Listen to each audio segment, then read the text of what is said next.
করছি, প্রণাম করছি, যার কৃপানুগ্রহে আজ অধম দুরাচার ছিল নরকের কীটাণু কীট, তিনি কৃপা করে দয়া করে তিনি কাককে গরুড় জ্ঞান করে আমাকে তার স্মরণে একটি একটি স্থানটুকু দিয়েছেন। এটাই তার অনেক আমার জন্ম জন্মান্তরের সুকৃতি এবং সাধনা। কৃপালু দয়ালু এবং আমার জন্ম জন্মান্তরের আমার একমাত্র উপাস্য আমার গুরুদেব, তিনি আমায় কৃপা করে তার স্মরণে ঠাঁই দিয়েছেন। তার মহানুভবের পরিচয় এটাই। সুধী সজ্জন, আমরা আজ 35তম ভাগবত অনলাইনে আমরা প্রশিক্ষণ দিচ্ছি। এটা আমার ভক্তপ্রভার আমার দেবব্রত পাল মহাশয়ের একান্ত তার বাসনা ছিল, তার তিনি উদ্ভাবন করে এটাই আমাদেরকে উপহার দিয়েছে। আমরা অত্যন্ত কৃতার্থ, গর্বিত এবং আনন্দিত তার এই অযাচিত কৃপার ফল আমরা খুব আনন্দিত আনন্দ পাচ্ছি।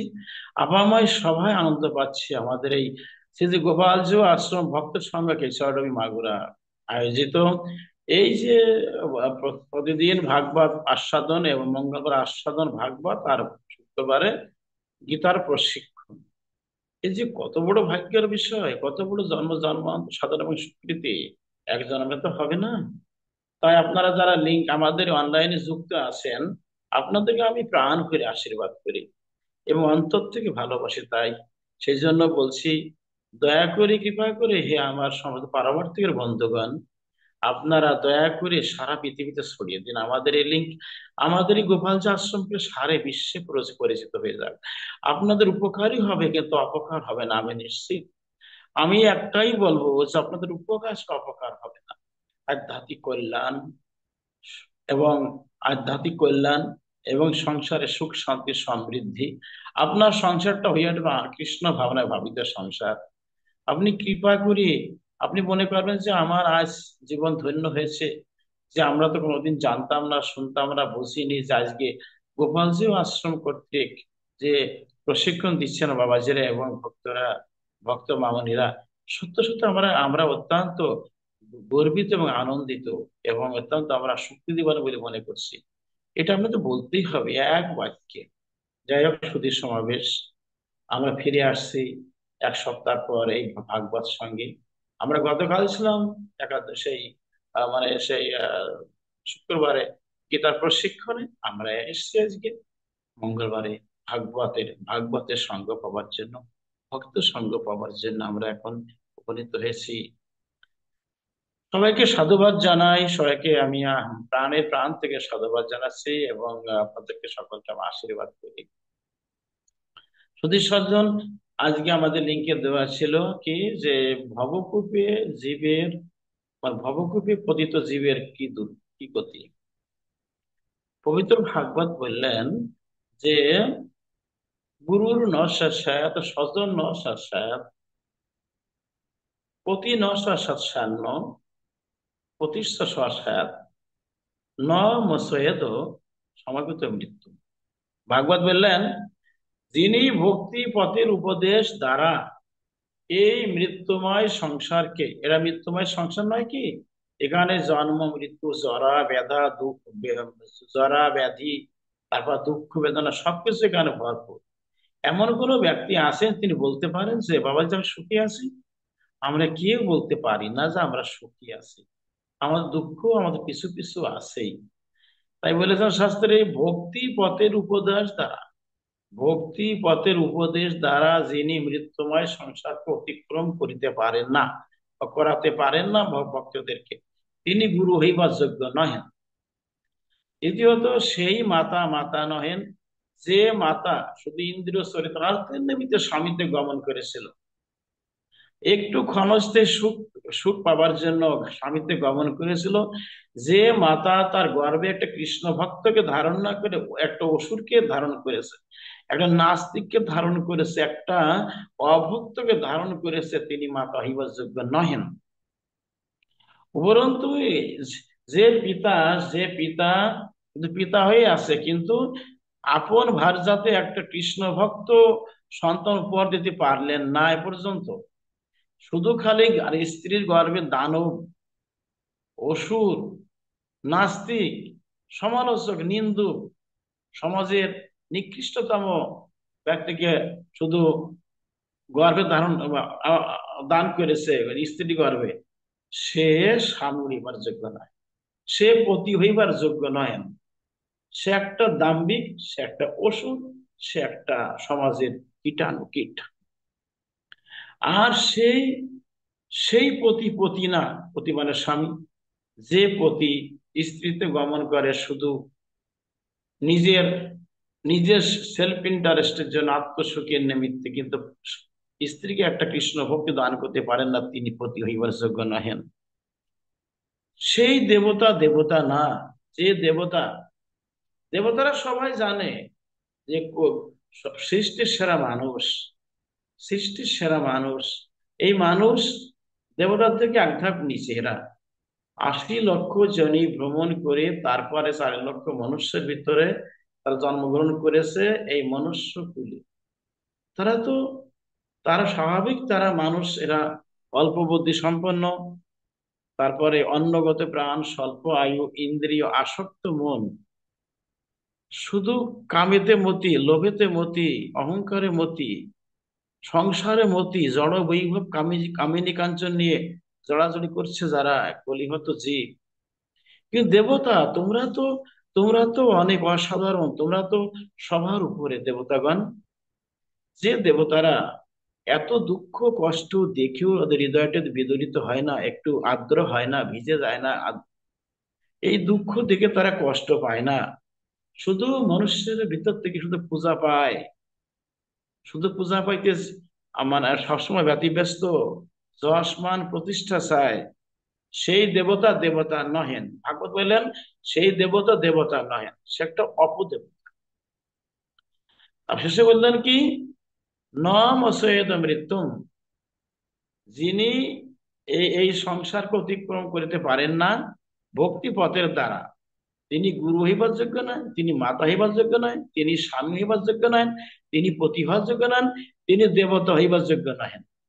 হরে কৃষ্ণ। এখানে একটা কথা, আমরা এই মনুষ্যকুলে জন্মগ্রহণ করেছি, আমরা কত সাধনার ধনে মনুষ্য মনুষ্য জন্ম, তাহলে কি আমাদের জন্মটাকে বৃথায় যাবে? এ কি সফল করতে পারবো না?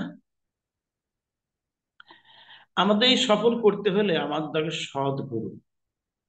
একজন সদ্গুরু না হলে পারে, সদ্গুরু সান্নিধ্যে না গেলে পারে, সদ্গুরু শরণাশ্রিত না হলে পারে, কখনো এই সংসার সাগরকে অতিক্রম করা যাবে না। সংসার একটা কুহ, মানে একটা মায়াময় জম্বদ্বীপ। এই মায়াদ্বীপে আমরা পড়ে আছি, তাই না? ভাগবত বললেন যে জীব নিত্য কৃষ্ণ দাস তাহা বলি গেল, এই দোষে মায়া তারে গলায় বাঁধিল। আমি নিত্য কৃষ্ণ দাস এই কথা ভুলে মায়ার নগরে আসির দিন ভুলে, পিশাচি পাইলে যেন মতিচ্ছন্ন হয়, মায়াগ্রস্ত জীবেরায় সেই ভাবুদয়। আমাদের সর্বটা কি বাবা? আমাদের সর্ব হচ্ছে জীব নিত্য কৃষ্ণ দাস। আমরা কখনো গোস্বামী নই, আমরা ব্রহ্মচারী নই, আমরা মানে মন্ডল নই, আমরা সরকার নই, আমরা বিশ্বাস নই, আমরা চ্যাটার্জি মুখার্জি বন্দ্যোপাধ্যায় নই, আমরা ব্যানার্জি নই, আমরা আধুনিক জগতে কোনো পদে আমরা অভিষিক্ত হতে পারি না, বা না। আমাদের পরিচয় একটাই হবে, জীব নিত্য কৃষ্ণ দাস, জীব নিত্য কৃষ্ণ দাস। তাই বলেছেন জীব নিত্য কৃষ্ণ দাস এই কথা ভুলে মায়ার নফর চিরদিন ভুলে। নফর, নফর অর্থাৎ চাকর। আমরা আমরা আমরা চাকর হয়ে আছি, কাজ চাকর। হরে কৃষ্ণ। কাজ চাকর হয়ে আছে, মায়ার চাকর হয়ে আছে। যেমন যদি কাউকে ভূতাবিষ্ট হয়, কেউ ভূতে ধরে কাউকে, অপশক্তি আছে না, ভূতে ধরে নেয়, তখন কি করে সে? নিজে কিছু বলে না, এই ভূত বেটা তার ঘাড়ি চেপে যা বলা সেইটাই বলে।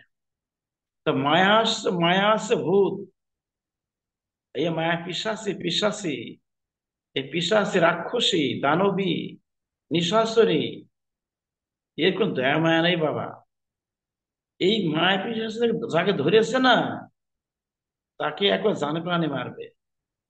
শুধু জন্ম জন্মান্তর ধরে মায়ার গর্তে ডুববে, একবার ভাসবে, একবার ডোবা ভাসবে, তার মুক্তি কখনো আসতে পারে না, ভগবত প্রেম লাভ করতে পারবে না। সারা জন্ম জন্মান্তর ধরে শুধু বিষয় বিষয়, টাকা পয়সা অর্থ, পাহাড়, অর্থ করে পাহাড় সমান জমাবে, কিন্তু কৃষ্ণের চরণে এতটুকু ভক্তি অর্পণ করতে পারবে না। আর অন্তিমেতে নরকে গিয়ে নরকের ভয়ানক শাস্তি তাকে পেতে হবে। 28 প্রকার নরক পুরোতে ফেলে দিয়ে ভগবান যমরাজ, তাকে দাউ দাউ করে জ্বলতে হবে। নরকের সাজা পেয়ে পেয়ে যখন হাজার হাজার বছর নরকের সাজা পাবে, পরিশেষে তাকে আবার জন্ম মৃত্যু চক্রে ঘুরতে হবে। হ্যাঁ, যেমন আছে 10 লক্ষ, 11 লক্ষ আছে, 20 লক্ষ আছে, 30 লক্ষ আছে, 4 লক্ষ আছে, এরাও 80 লক্ষ জনি জনি ভ্রমণ করে পরে মানব জনি, মানব কুলে আসবে। মানব প্রথমে মানব কুলে আসবে। যদি মানব কুলে এসে যদি সে ভগবানের সেবা করে, তাকে তাকে চক্রে আর ঘুরতে হবে না।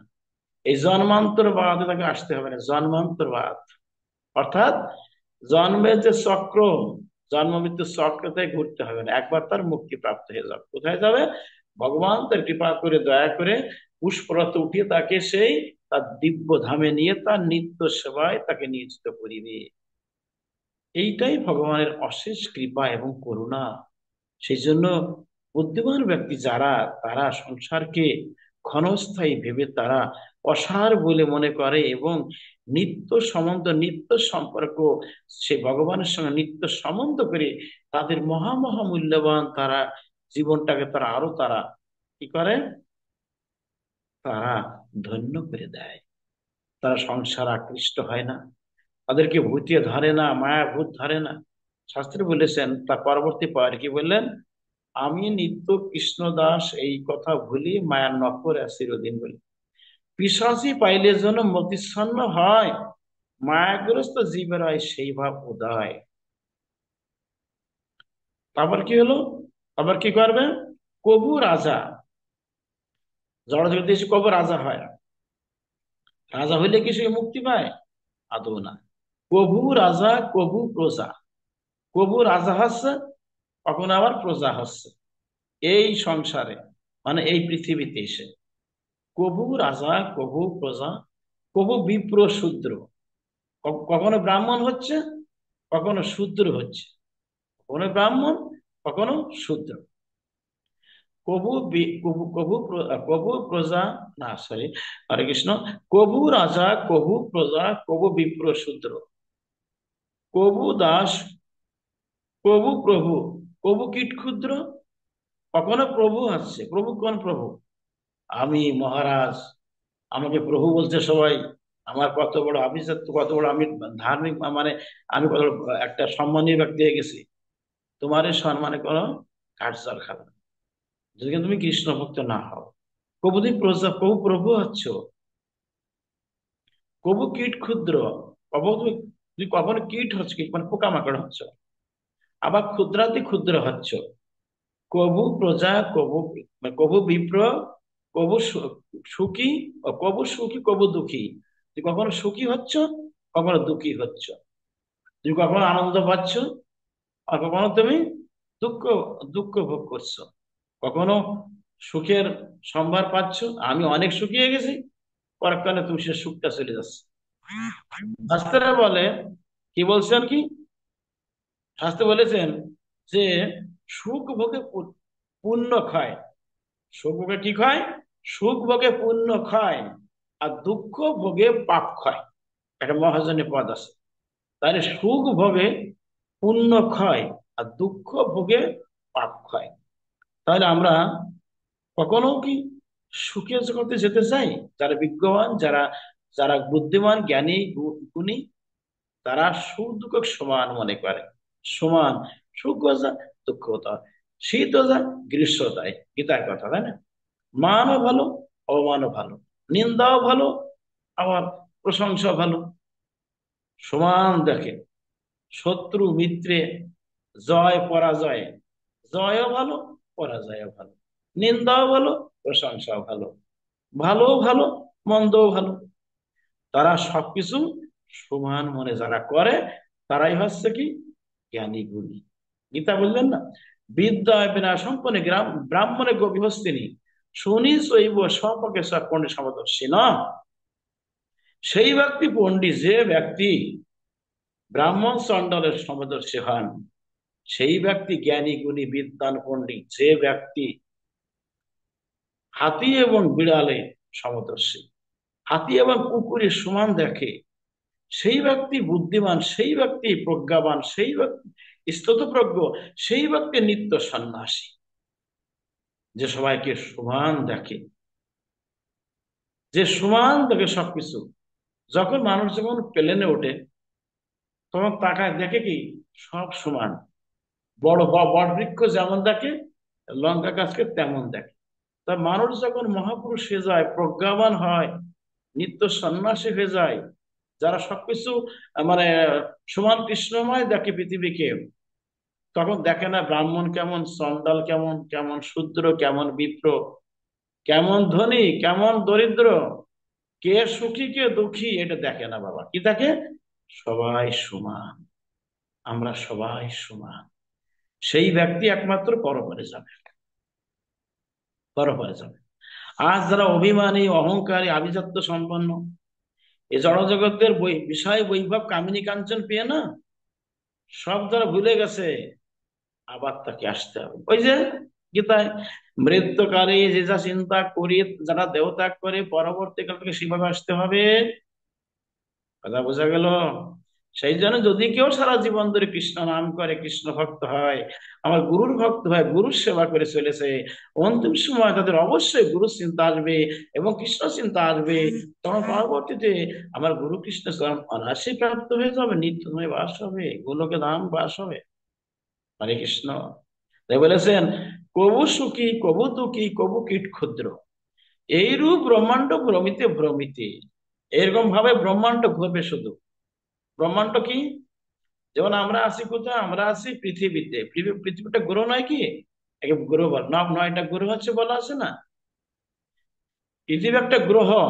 এরকম অনন্ত কোটি গ্রহ নিয়ে, অনন্ত কোটি পৃথিবী নিয়ে একটা ব্রহ্মাণ্ড হয়। বোঝা গেল? অনন্ত কোটি ব্রহ্মাণ্ড নিয়ে, অনন্ত কোটি ব্রহ্মাণ্ড নিয়ে ভগবানের বাসস্থল। ভগবান লীলা বিলাস করেন। কত যুগ যুগ ধরে তিনি পৃথিবীতে আসেন, যুগে যুগে আসেন। আমাদের কৃষ্ণ এসেছিলেন এই পৃথিবীর গ্রহে এসেছিলেন আজ থেকে 5253 আগে। আমার মহাপ্রভু আসছেন আমাদের এই গ্রহে আজ থেকে 541 বছর আগে। এরকম অনন্ত কোটি গ্রহ ভগবানের একটা লোমকূপের ভিতর বিদ্যমান। কোথায়? একটা লোমকূপ, কৃষ্ণের একটা রোম, রোম, লোম। বোঝা গেল? যখন শ্রীকৃষ্ণ অর্জুনকে দেখালেন বিশ্বরূপ, তখন দেখলেন না অনন্ত কোটি দেব দেবীরা তার মুখের, তার চারিদিকে সবকিছু আছে। তিনি মহাকাল, তিনি চন্দ্র বরুণ শশাঙ্ক, তিনি ব্রহ্মা, তিনি বিষ্ণু, তিনি মহেশ্বর, তিনি সমস্ত কিছুর মূল উৎস। তিনি তার মুখের ভিতরে চলে যাচ্ছে বড় বড় সমস্ত মানে দেব দেবীগণ, গন্ধর্বগণ, রাক্ষসগণ, সুরাসুরগণ, যক্ষরক্ষ তার দেহ থেকে উৎপত্তি হচ্ছে। পরমেশ্বর ভগবান তিনি এইরকম ভাবে অনন্ত কোটি ব্রহ্মাণ্ড নিয়ে তিনি তার বাসস্থল। ভালো করে বুঝবেন। তাই বলেছেন, এইরকম সেই ব্যক্তি, যে ব্যক্তি দুরাচার, অহংকারী, নাস্তিক, কৃষ্ণ অভক্ত, কৃষ্ণ ভক্ত না, যারা বিষয় বৈভব কামিনী কাঞ্চন নিয়ে সদা সর্বক্ষণ ব্যতিব্যস্ত, হ্যাঁ, যারা ভগবানকে ভালোবাসে না, দুরাচারী, অহংকারী, আভিজাত্য সম্পন্ন, বিষয় লোলুপ, তারা এরকম ভাবে খালি শুধু ঘুরবে ঘুরবে ঘুরবে। একবার নরকে, একবার স্বর্গে, একবার দুঃখী, একবার সুখী। এইরকম একবার স্বর্গে যাবে, আবার নরকে আসবে, নরকে পস্ত গলবে, নরকে যে কাঠ হবে, নরকে জ্বলবে, আবার তোকে পৃথিবীতে পাঠানো হবে। কে পাঠাবে? ভগবান বা যমরাজ। যাও, খাটনি খেটে এসো, তোমার মুক্তি নাই, তুমি আমার প্রভুর ভক্ত হতে পারো নাই, তুমি আমার কৃষ্ণ ভক্ত হতে পারো নাই, তোমার মুক্তি হতে পারে না, তুমি আবার যাও, আবার যাও। কত খাটনি খেটে কত শাস্তি পাবে। অন্ধ তামিশ্র তামিশ্র, রৌরব মহারৌরব, কত নরক, ভয়ানক নরকে বাস করবে। এত খাটনি করেও তখন যখন দিব্য জ্ঞান না হবে, যখন দিব্য জ্ঞান না আসবে, তখন তাকে আবার তাকে নরকুণ্ডে পাঠাবে। এইরূপ ব্রহ্মাণ্ড ভ্রমিতে ভ্রমিতে কোন ভাগ্যবান জীব গুরু কৃষ্ণ প্রসাদে পায় ভক্তি লতা বীজ, তাতে কৃষ্ণ ভজে করে গুরুর সেবন, মায়া জাল ছুটে যায় পায় আমার কৃষ্ণের চরণ, নিতাই গৌর হরি। তাহলে কি হলো বাবা? এইরূপ ব্রহ্মাণ্ড শুধু ঘুরবে ঘুরবে, অর্থাৎ জন্ম মৃত্যু চক্রে ঘুরতে ঘুরতে যদি কোনোদিন ভাগ্যবশে সদ্গুরু পদাশ্রয় গ্রহণ করে সে, যদি গুরু কৃপা করে তাকে, কৃষ্ণ কৃপা করে, সেই জগাই মাধায় কি তো কৃপা করলেন মহাপ্রভু সাপাল গোপালকে, ওদের রামাবতার আগে সেই বাল্মীকি রত্নাকর দস্যুকে কৃপা করলেন। কত কত প্রমাণ আছে, কত কত হাজার প্রমাণ যে ভগবান তারা কিভাবে কৃপা করেছেন, যে নরকের বাসিন্দা হবে। তিনি কৃপা করি দয়ার সাগর, করুণার সাগর তিনি, তাই তার হৃদয়টা করুণায় ভিজে যায়। গোবিন্দে আমার ভক্ত সাজা পাবে। ভক্ত না হলেও শুধু ভক্ত করতে হবে তো আমাকে।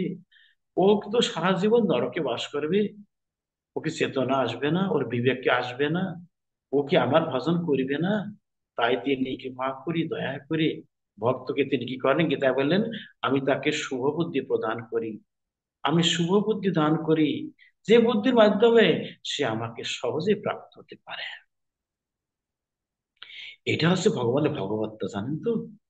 এটা ভগবানের ভগবত্তা। তিনি অসীম কৃপালু দয়ালু তো। যাই হোক, এইরকম ব্রহ্মাণ্ড ভ্রমিতে ভ্রমিতে কোন ভাগ্যবান জীব গুরু কৃষ্ণ প্রসাদে পায় ভক্তিলতা, বা গুরুরও কৃপা। প্রসাদ মানে কি? কৃপা।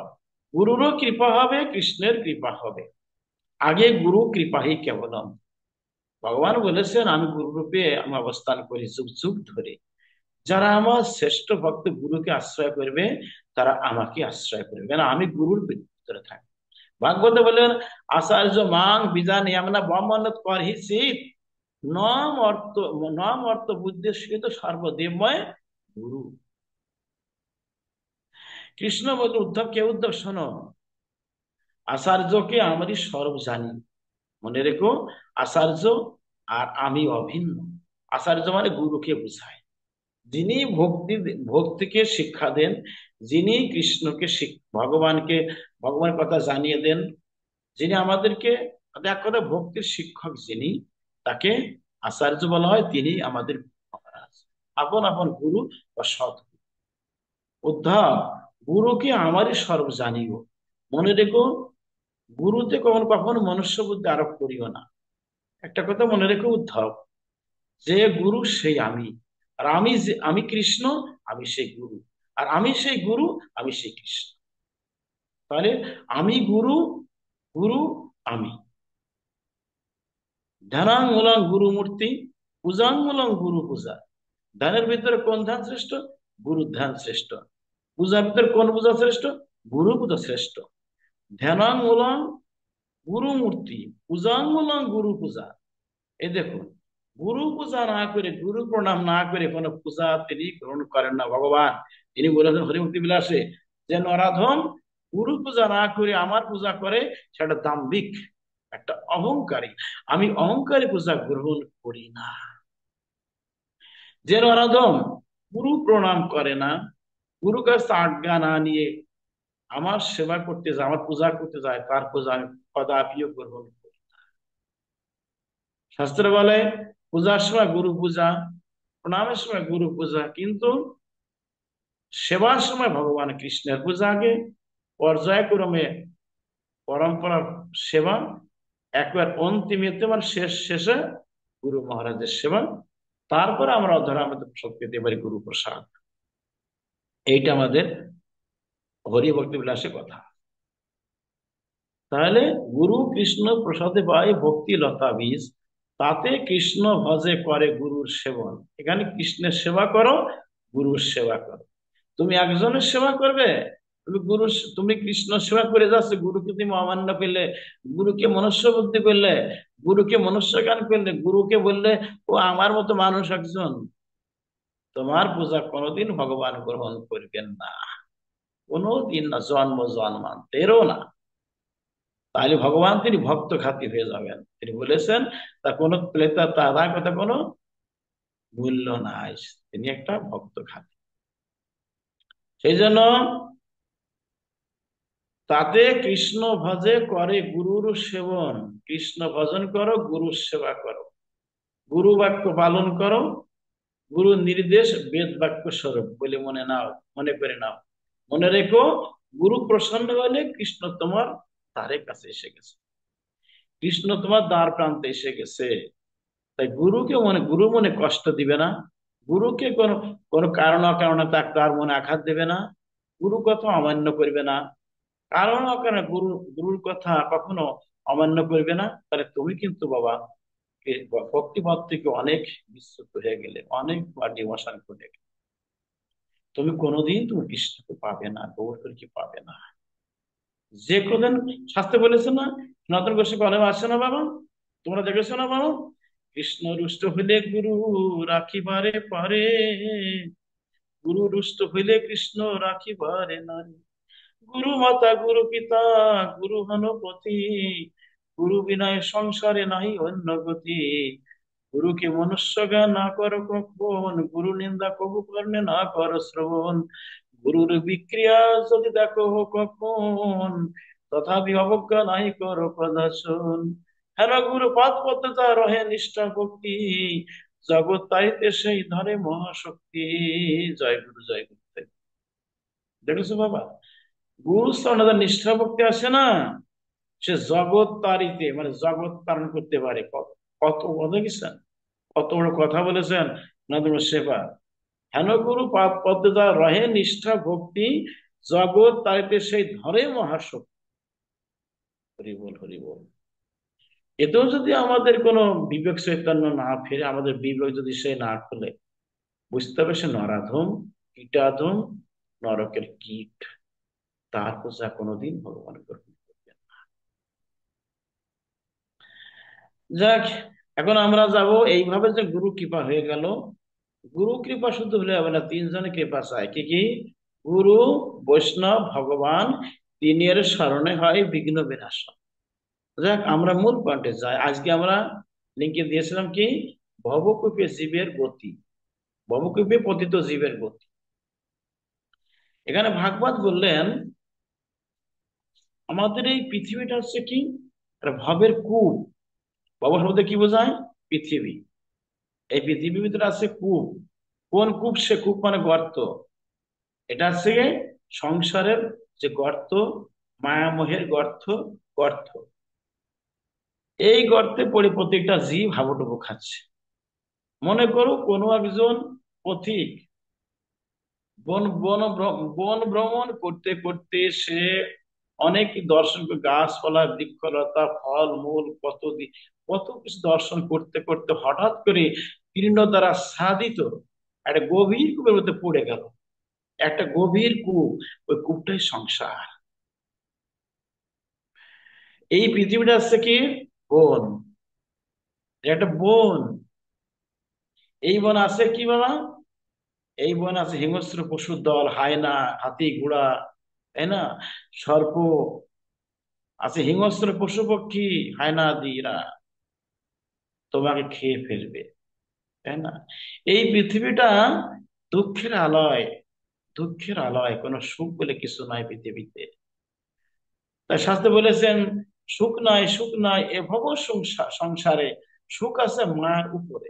তুমি সুখ বলে ভাবো যারে, সে দুঃখ দিবার তরে আছে কাল নাগিনী, সময় সুযোগ পেলেই তোমায় করিবে দংশন। এই যে মায়ার দংশন বাবা, এই মায়ার দংশন যারা খায় তাদের বাঁচাটাই খুব দুরূহ ব্যাপার হয়ে যায়। কিন্তু যদি কোন সদ্গুরু পদাশ্রয় গ্রহণ করে, সদ্গুরু হচ্ছে ওঝা, বিচক্ষণ ওঝা। তিনি এই মায়ার মায়ার যে পিশাচকে তিনি তাড়াতে পারেন। মায়ারূপ যে সর্পের দংশন, তিনি বিষ নামাতে পারেন, বিচক্ষণ পারেন, তিনি একমাত্র বিচক্ষণ উঝা এবং সর্বজান্তা গুণিন তিনি উঝা। তাই সদ্গুরু হচ্ছে কি উঝা বা গুণিন। এই সদ্গুরু পদ একবার হয়ে যায়, তিনি আমাদেরকে এই মায়ার সর্পের যে দংশন থেকে আমাদেরকে অনায়াসে তিনি উদ্ধার করতে পারেন, অর্থাৎ আমাদেরকে দিব্য চেতনা দেবেন, বিবেক দেবেন, বুদ্ধি দেবেন এবং দিব্য ভাবনা আমাদের কিনে দেবেন। কি করে ভগবানকে ভালোবাসতে হয়, কি করে ভগবানের সঙ্গে প্রেমভাষী আবদ্ধ হওয়া যায়, কিভাবে তার চরণে পৌঁছানো যায়, আমাদের প্রশিক্ষণ দিয়ে আমাদেরকে সেই পথে নিয়ে যাবেন কোনো সন্দেহ। এখন এই প্রতীক মানে আমরা কিন্তু সবাই, আমরা সবাই এই সংসার রূপ যে আমরা সংসার রূপ যে আমার গর্তের মধ্যে পড়ে হাবুডুবু। এখন প্রতীকটা পড়ে গিয়ে গর্তের মাঝখানে এলে পারেই নিজেকে বাঁচানোর জন্য অত্যন্ত তড়িঘড়ি করে দুই পাশে দুই গুজ তীর্ণ ধরে বসলো। তীর্ণ মানে ঘাস ঝুলতে আছে। যখন দেখতে পেল উপরে একটা বাঘ হা করে আছে, একটা বাঘ হা করে আছে, তাকিয়ে দেখো উপরে একটা বাঘ হা করে আছে, নিচে তাকিয়ে দেখে একটা অজগর সাপ হা করে আছে ওর দিকে। ওমা, তারপর দেখতে পায় ডান হাতে একটা সাদা ইঁদুর যে ঘাস ধরে আছে, ওই ঘাসের একটা করে শিকড় কাটছে। বাঁ দিকে একটা কালো ইঁদুর একটা করে শিকড় কাটছে। দিনে একটা কাটে, রাত্রে একটা কাটে শিকড়। আর ওই শিকড়ের থেকে যে যে মধুবিন্দু স্খলিত আছে, মধু তো নয়, কি মধু সেটা বলছি আমি, মধুবিন্দু স্খলিত হচ্ছে, ওটা কিন্তু কি সংসারে চাপ আর মধু, কামিনী কাঞ্চনের মধু, টাকা পয়সার মধু, বিষয় বৈভবের মধু, প্রতিষ্ঠার মধু, হ্যাঁ যশপান প্রতিষ্ঠার মধু, বাড়ি গাড়ির মধু, টাকা পয়সার মধু, ওইটা মধু স্খলিত আছে। আমরা মনে করছি ওরে সর্বনাশ, কি সুন্দর স্বাদ রে বাবা, অদ্ভুত, কোটি টাকার মালিক, উম, কোটি টাকা, ওইটা হচ্ছে কি মধু, বিষয়ের মধ্যে পড়ছে।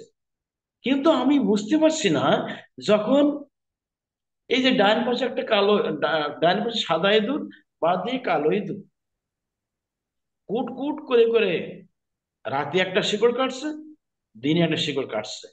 রাতে কাটে কালোটায় একটা শিকড় কাটছে, আর দিনে দিনে দিবা ভাগে সাদা ইঁদুরে আর একটা শিকড় কাটছে।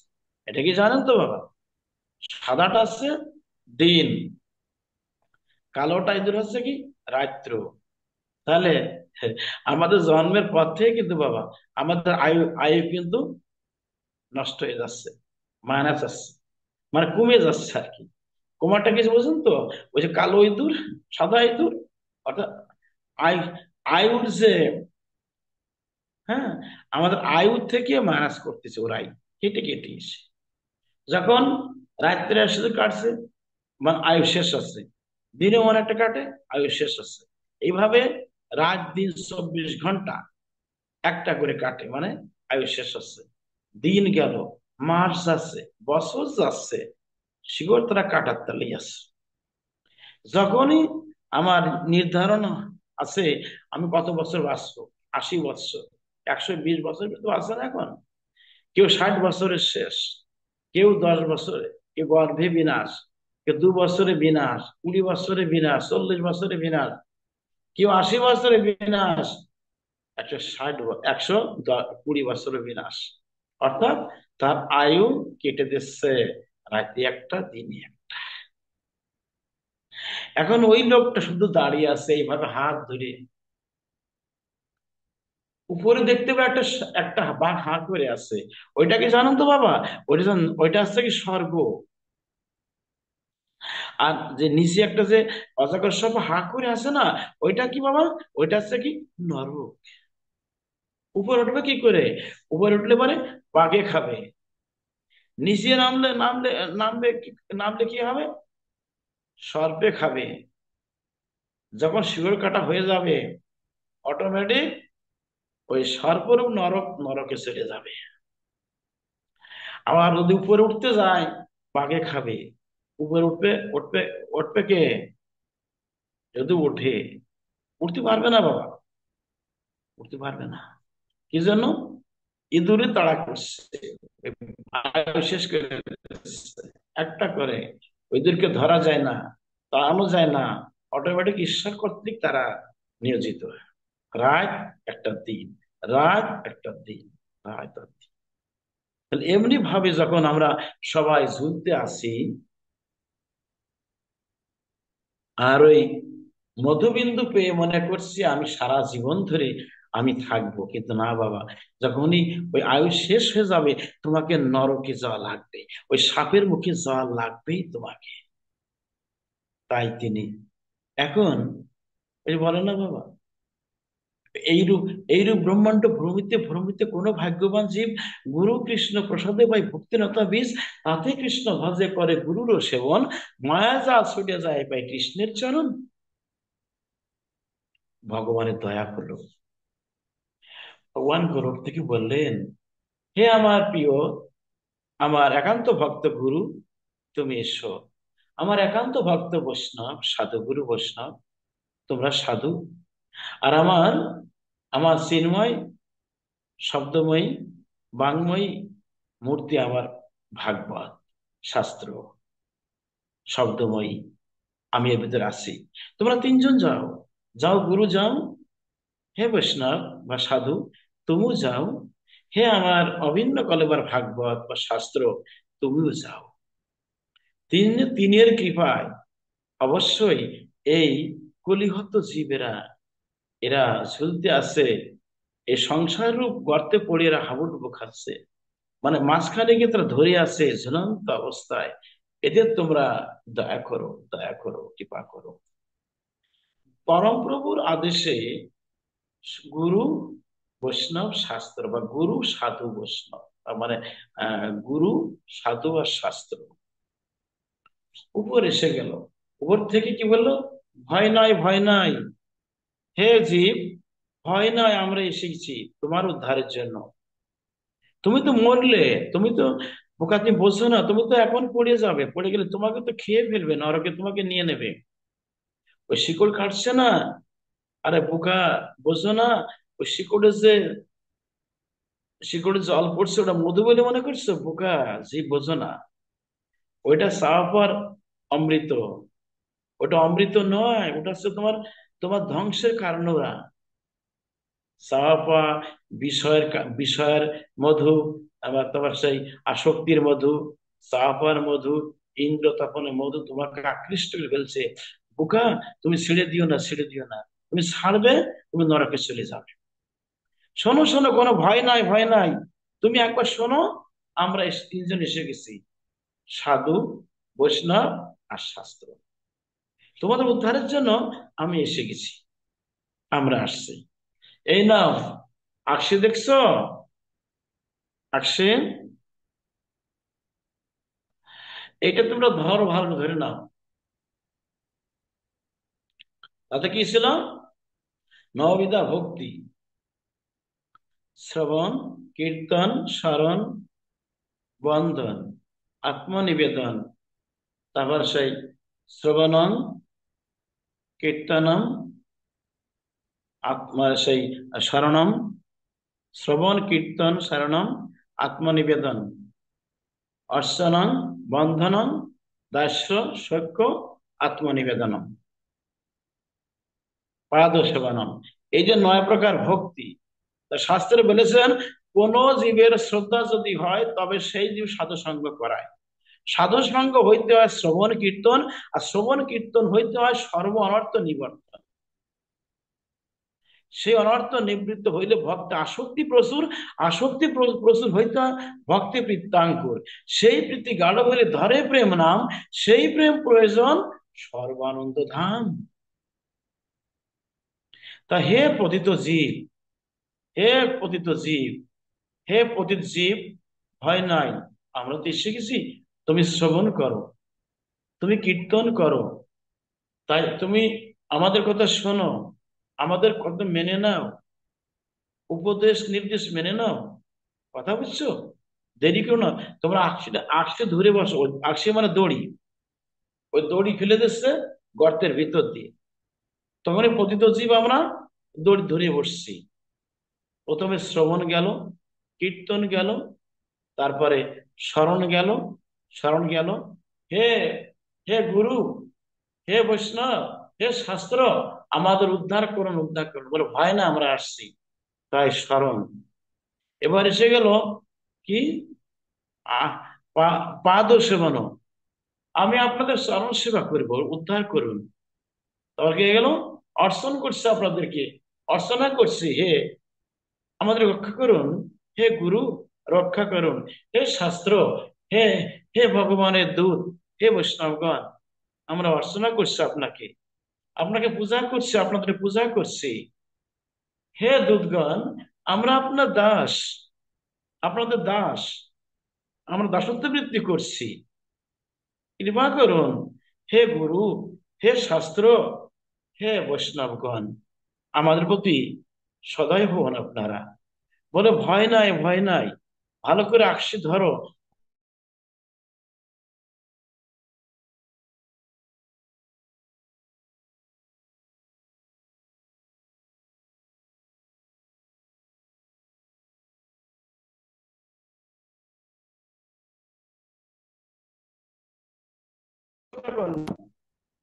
আপনি আমাদের সখা, আপনি কৃপা করুন, আপনারা কৃপা করুন। এবার লাস্টে আরেকটা আছে কি, আত্মনিবেদনম। আমার এই তনুমন, শরীর তনুমন যত কিছু আছে না কেন, আমরা তৎসমুদয় আপনাদের সামনে আমরা নিবেদন করলাম। হে গুরু, হে শাস্ত্র, হে বৈষ্ণব, আপনারা কৃপা করে, দয়া করে, দয়া করে আমাদেরকে তুলুন। আমরা বড় কষ্ট পাচ্ছি, এখানে কষ্ট পাচ্ছি, কৃপা করুন, দয়া করুন, দয়া করুন। তখন উপর থেকে বললেন, বৈকুণ্ঠ থেকে মর্তে নেমে আসছেন তো, দড়ি ফেলে দিলেন।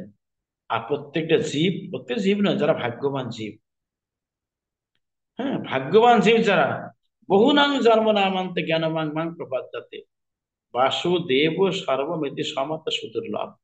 গীতা বললেন না, বহু বহু জন্ম জন্মান্তরের পর আমি যে বাসুদেব কৃষ্ণ, এইরকম জ্ঞান খুব কমই হয়। তাও এইরকম ভক্ত যারা হয় কমই হয়, কিন্তু তাও আবার এহেন ভক্ত অতি দুর্লভ, সহজে পাওয়া যায় না। তাই আমরা জেনে নিলাম, এই এই ভাগ্য সবার হয় না বাবা। সাধু, গুরু, শাস্ত্রের কৃপা থাকা চাই। গুরু বাক্য কি বল, শাস্ত্রে বলেছেন না, সাধু শাস্ত্র গুরু বাক্য, সাধু শাস্ত্র গুরু বাক্য এতির করিয়া ঐক্য, ভাসিব সদা প্রেম আছে। তাহলে সাধুর কথা, গুরুর কথা, শাস্ত্রের কথা এক হতে হবে। যদি এক হয়, সেটা গ্রহণযোগ্য হবে। আর সদ্গুরু কখনো অসত্যের কথা বলেন না। তিনি যাহা কিছু বলেন, তিনি সত্য কথা বলেন। তিনি শাস্ত্রের কথা বলেন, বেদের কথা বলেন, ভাগবতের কথা বলেন, গীতার কথা বলেন, 18 পুরাণের কথা বলেন, চারি বেদের কথা বলেন। তাই বলেছেন, যিনি সদ্গুরু হবেন, তিনি অশাস্ত্রীয় কথা বলেন না। যদি অসৎগুরু হয়, শাস্ত্রে বলেছেন, ভালো করে শুনবেন সবাই, গুরুব্য শ্লোক পাঠ করিয়া সেই গুরুকে ত্যাগ করিবে। আর যে গুরু সম্প্রদায়বিহীন, যার সম্প্রদায় নাই, আউল বাউল নেড়া দরবে সখী ভেকি সহজে কর্তা বাজা অতি বাড়ি চূড়াতড়ি গৌরাঙ্গ নাগরী, এই 13 সম্প্রদায় ভুক্ত যে গুরু, ওই গুরুকে ত্যাগ করাই শ্রেয়। ওই গুরুকে ত্যাগ করলে তোমার কোনো নরক বাস হবে না। এই জন্য অপসম্প্রদায় দূরে রাখতে হবে। অসৎসঙ্গ ত্যাগে বৈষ্ণবাচার, অসৎসঙ্গ ত্যাগে বৈষ্ণবাচার, স্ত্রী সঙ্গে কৃষ্ণ অভক্ত। স্ত্রী সঙ্গ কারা, যারা স্ত্রৈন, যারা স্ত্রৈন, যারা সবসময় স্ত্রী দাস হয়ে চলে, যারা চলনে বলনে কথাবার্তায় সবসময় স্ত্রী দাস হয়ে চলে, নিজে ভগবানের দাস না হয়ে, গুরুর দাস না হয়ে, স্ত্রীর দাস হয়ে যারা আছে, তারা স্ত্রৈন। তাদের সঙ্গ ত্যাগ করাই সৎ, সৎ বৈষ্ণব বা সৎ সাধুর একান্ত। সেই জন্য শাস্ত্র বলেছে, অসৎ সঙ্গ ত্যাগে বৈষ্ণব আছে, অসৎ সঙ্গ ত্যাগ করতে হবে। অসৎ কারা? যারা আমার কৃষ্ণকে ভালোবাসে না, যারা আমার কৃষ্ণকে নিন্দা করে, যারা আমার গৌরকে নিন্দা করে, যারা নিত্যাগৌরকে নিন্দা করে, তারা কখনো সৎ বলে পরিগণিত নয়, তারা অসৎ বলে পরিগণিত। এই বলেছেন, বলেছেন কি? অসৎ সঙ্গ ত্যাগে বৈষ্ণব আচার। স্ত্রী সঙ্গী মানে যারা সঙ্গ স্ত্রী সঙ্গর লোভী, যারা যারা কৃষ্ণ সেবা বাদ দিয়ে স্ত্রীর চরণে দাস হয়ে পড়ে আছে, এই সমস্ত ভয়ানক মায়াধারী যারা, মায়াবাদী যারা, স্ত্রৈন, তাদেরকে সঙ্গ ত্যাগ করে সৎসঙ্গে আসতে হবে। আর কৃষ্ণ অভক্ত যারা, মানে কৃষ্ণ ভক্ত যারা না, কৃষ্ণ অভক্ত, আর অর্থাৎ কৃষ্ণ ভক্ত না, অন্য দেব দেবীর উপাসক যারা, কালী, শিব, দুর্গা, ওদের সঙ্গ করবে না। ওদের সঙ্গ করলে কৃষ্ণ ভক্তির লোক পাবে, মানে লোক মানে থাকবে না। নিন্দা করা যাবে না, আবার নিন্দাও করা যাবে না, দেবদেবীকে নিন্দা করা যাবে না। কি বলেছেন? যেখানে অসৎসঙ্গ, যেখানে দেখবে দূর হইতে নমস্কার জানাবে, ওদের নিকটেও যাবে না, ওদের ছায়া ডিঙ্কাবে না। যারা আমার গুরু নিন্দা করে, যারা বৈষ্ণব নিন্দা করে, যারা সাধু নিন্দা করে, যারা আমার শাস্ত্রের নিন্দা করে, যারা আমার গীতার নিন্দা করে, ওদের সামনেও যাবে না, ওদের ছায়া ডিঙ্কাবে না, কিন্তু আবার নিন্দা করবে না। তাহলে তুমি সঠিক ভক্তি তুমি প্রাপ্ত হবে, যে ভক্তির মাধ্যমে তুমি পরমেশ্বর ভগবানকে অনায়াসে প্রাপ্ত হয়ে যাবে। ঈশ্বর পরম কৃষ্ণ সচ্চিদানন্দ বিগ্রহ অনাদির আদি গোবিন্দ সর্বকাম কারণম, তিনি আমাদের একমাত্র উপাস্য, সবার উপাস্য। 33 কোটি দেবতা যারা, সবাই কৃষ্ণ সেবা, মানে সবাই মান্য করে। যারা স্বতন্ত্র ভগবান বলে অন্য দেব দেবীকে, তারা দুরাচার, দুরাচারী। সেই জন্য বলতে চাই, রহস্যঙ্গ ত্যাগ করবে। যাই হোক, সেই সেই লোকটাই কি করছে, ঝুলতে আছে। তারপর কি করলো? যখনই ফেলে দেওয়া হলো আকশি, নববিধা ভক্তির আকশি, নববিধা ভক্তি আছে না, বললাম আগে যে শ্রবণ গেল, কীর্তন করলো, আবার সারণে গেল, আত্মনিবেদনে গেল, তারপরে অর্চনায় গেল, তারপরে বন্ধনা করলো, সখ্যে গেল, দাস্যে গেল, পাদ সেবনে গেল।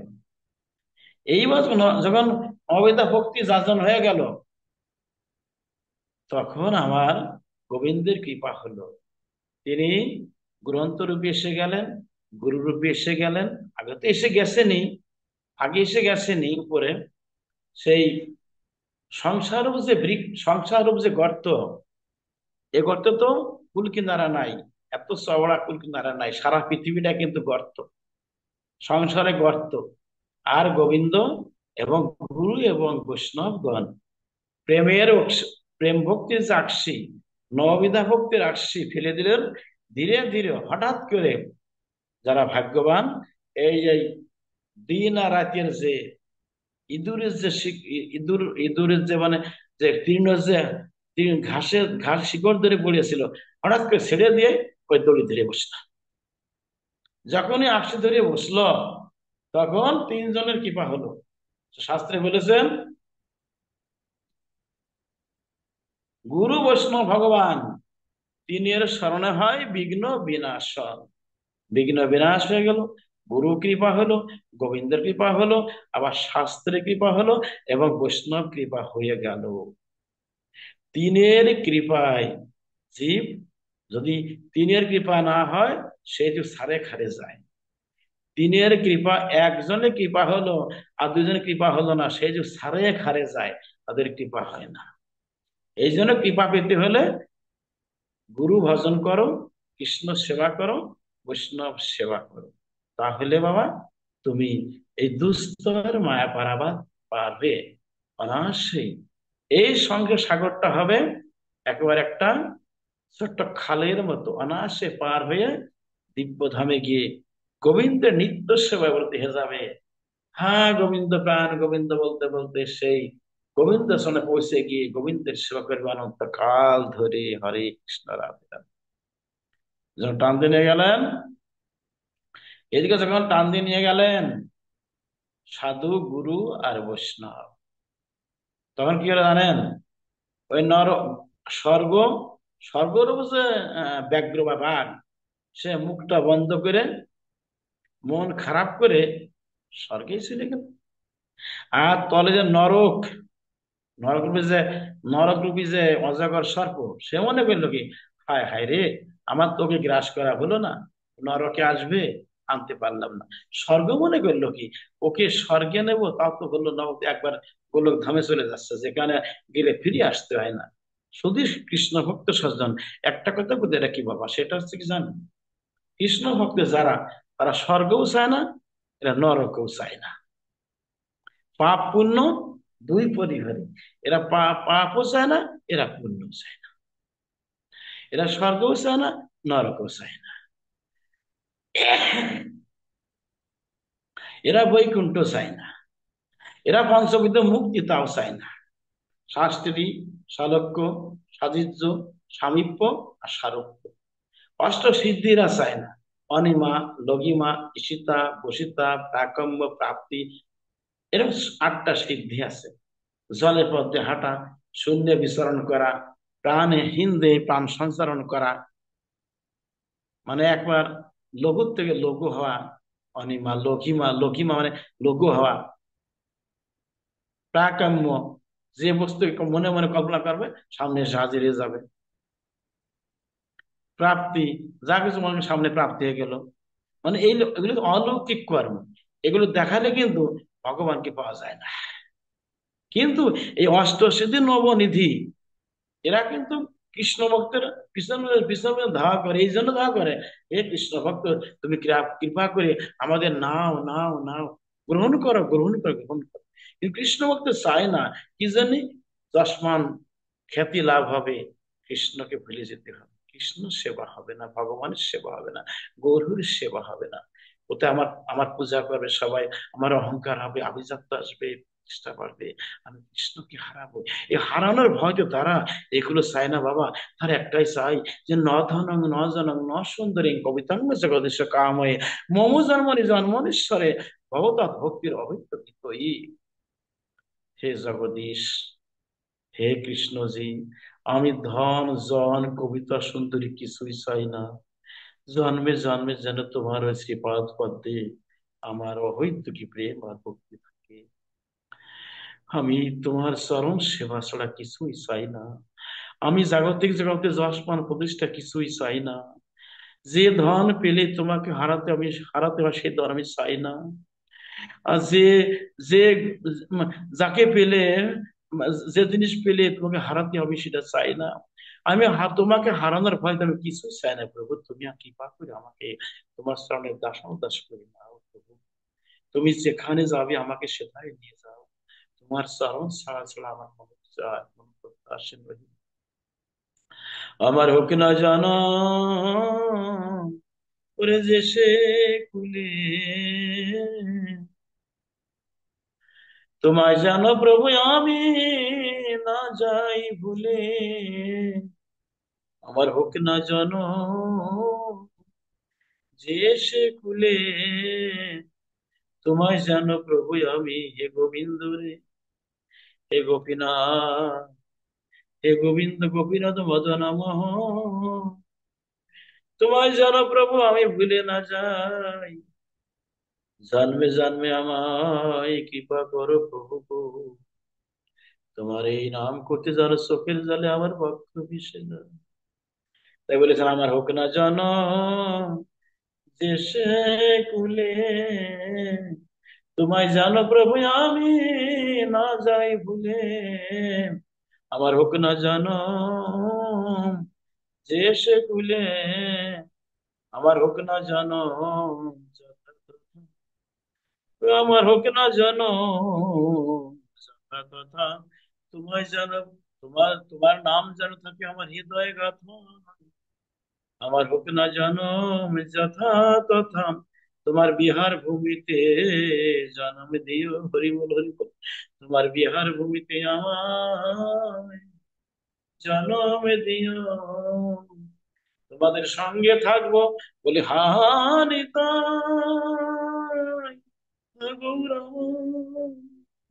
তোমাদের বিহার ভূমিতে জন্ম দিও, তোমাদের সঙ্গে থাকবো, তোমাদের লীলা হেরবো, তোমাদের বিহার ভূমিতে আমায় জন্ম দিও। উত্তম ভক্তের প্রস্তাব এটা আসে। উত্তম ভক্ত এটাই বলে, উত্তম ভক্ত এটাই বলে, জানো তোমার প্রভু, তোমার চরণ ছাড়া আমার কিছুই চাই না। আমি ধন জন কবিতা সুন্দরী যশ মান প্রতিষ্ঠা খ্যাতি যশ আমি কিছুই চাই না প্রভু। আমি তোমার দাসের অনুদাস হয়ে তোমার সেবা করতে চাই। আমার মহাপ্রভু বলেছিলেন, মহাপ্রভু কি বললেন? আমার মহাপ্রভু বললেন যে আমি ভক্তের দাসানুদাস হতে চাই, আর কিছু হতে চাই না। ভগবান বলেছেন, ভক্তই আমার প্রেমের কি, ভক্ত আমার মাতা পিতা, ভক্তই আমার গুরু। ভক্তি রেখেছি নাম বাঞ্ছা কল্পতরু। ভক্তি খাওয়াইলে খাই, আমাকে যদি না দেয় সেই দিন আমি উপবাস হয়ে যাই। ভক্তের হাতে প্রেমের ডুরি, যেদিকে ঘুরাই আমি সেই দিকে ঘুরি। ভক্তই আমার মাতা পিতা। যদি সজ্জন এমনি ভাবে আমরা কি করি, পার্থিব সংসারে এসে আমরা মোহমায়া দাস হয়ে আমরা শুধু ভগবানকে ভুলে গিয়ে কত না কিছু আমরা মনে মনে মানে মনে কি আমরা সবসময় যেন একটা পাহাড় সমান অর্থ সম্পত্তি করতে চাচ্ছি, কিন্তু জানেন না যার সময় খালি হাতে আসা খালি হাতে চলে যেতে হবে।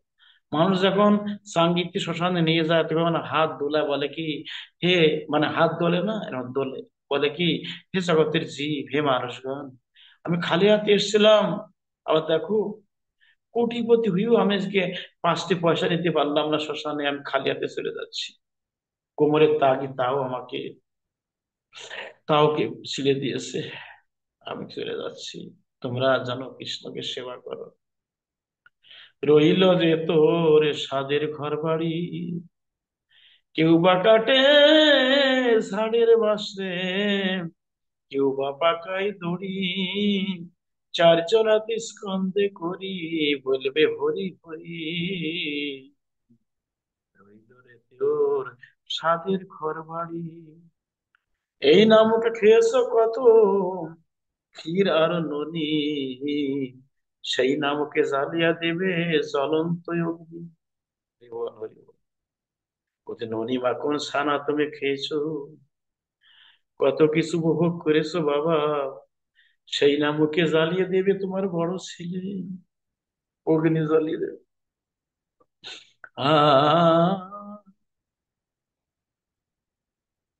এই নামকে খেয়েছো কত ক্ষীর আর ননি, সেই নামকে জ্বালিয়ে দিবে জ্বলন্ত অগ্নি। রইল রে তোর সাধের ঘর বাড়ি। শুধু সজ্জন কেউ সঙ্গে যাবে না বাবা। এই জন্যই আমরা অনেক সাধনা করে মনুষ্য জন্ম পেয়েছি, তো যেন জন্মটা বিফলে না যায় সবাই চেষ্টা করবেন বাবা। এই সংসারটা হচ্ছে কি একদম ক্ষণস্থায়ী। শাস্ত্রে বলেছেন, কি বলেছেন, ভজপুরে মন শ্রীনন্দ নন্দন, অভয় চরণারবিন্দরে, দুর্লভ মানব জনম সৎসঙ্গে, দুর্লভ জনম, কি জনম দুর্লভ, সহজে জনম হয় না। সাধনা করে আসছে তো বাবা, 80 লক্ষ জনে ভ্রমণ করে। দুর্লভ জনম জনম সৎসঙ্গে, তর হয়ে ভব সিন্ধুরে, ভজহুরি মন শ্রীনন্দ নন্দন, অভয় চরণার বিন্দু, অভয় চরণার বিন্দরে, শীত আতপ বাত বরিশন। শীত, শীতকাল, আতপ, হ্যাঁ গরমকাল, কত শীত গ্রীষ্ম ভোগ করছে আমি। শীত আতপ বাত বরিশন, এদিনও যামিনী জাগিরে, এদিনও যামিনী আমি, কখনো শীত আসছে, যামি গরমকাল আসছে, কখনো শীত ভোগ করছি, কখনো গরম ভোগ করছি, তাই না? বাত বরিশান, কখনো আবার বৃষ্টিতে ভিজছি, বরিশান বরিশান। কি বললেন? শীত তব বাত বরিশান, এদিন জামিনী জাগিরে। আমি দিন জাগছি অর্থ সম্পদ নেওয়ার জন্য, কত দিন গুনছি আমি, দিন দিন আমি সারা দিন ধরে আমি মাতামাতি করছি, অর্থের পিছনে দৌড়াচ্ছি।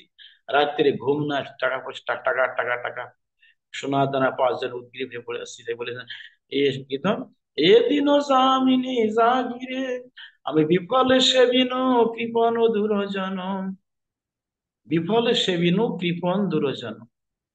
আমি এতটা করছি, কিন্তু তারা আমার ফাঁকি দিচ্ছে, কৃপণতা করছে। এরা দুর্জন, কেউ আমার সুজন নয়, এরা সব দুর্জন, এরা দুশ্মন, তোমার দুশ্মন এরা, এরা শত্রু। টাকা পয়সা দিচ্ছে, এত কোটি কোটি টাকা দিচ্ছে, কিন্তু মরণ সময় যখন তুমি বৃদ্ধ হবে, তোমাদের কেউ তাকাবে না। বুড়ো মরে না কা, মরে না কা, মরে না, মরলি বাসি, তাই না? তুমি সারা জীবন জীবন ধরে কষ্ট করলে, অক্লান্ত পরিশ্রম করে কোটি টাকা রোজগার করলে, ছেলে নিল, মেয়ে নিল, বউ নিল, মানে বৌমা নিল, কিন্তু মৃত্যুর সময় কেউ তোমার সঙ্গে যাচ্ছে না। আর বলে কি, বুড়োকে কোন এক বৃদ্ধাশ্রমে দিয়ে আসো। কোন আশ্রমে? বৃদ্ধাশ্রমে। এই তো গতি রে বাবা, এই তো আমাদের গতি, আমাদের পরিণতি, এইটাই কি? শীত আত প্রভাত বরিশন, এদিনও জামিনী জাগিরে, ওরে বিফলে সেবিনু কৃপণ দুরজন, চপল চপল শুকল ভিড়ে। এ সুখটা চপল, চালাক। এ সুখ চিরস্থায়ী থাকবে না বাবা কারোর, সবাইকে যাওয়া লাগবেই, এই মাটিতে মিশতে হবে বাবা। কেউ আমার না পৃথিবীতে, কেউ আমার না। এ বলেছেন, চপল শুকল ভোলা ঘিরে, এ ধন যৌবন পুত্র পরিজন, এ ধন যৌবন, এ ধন যৌবন পুত্র পরিজন, ইথে কি আসে পরতি তোরে।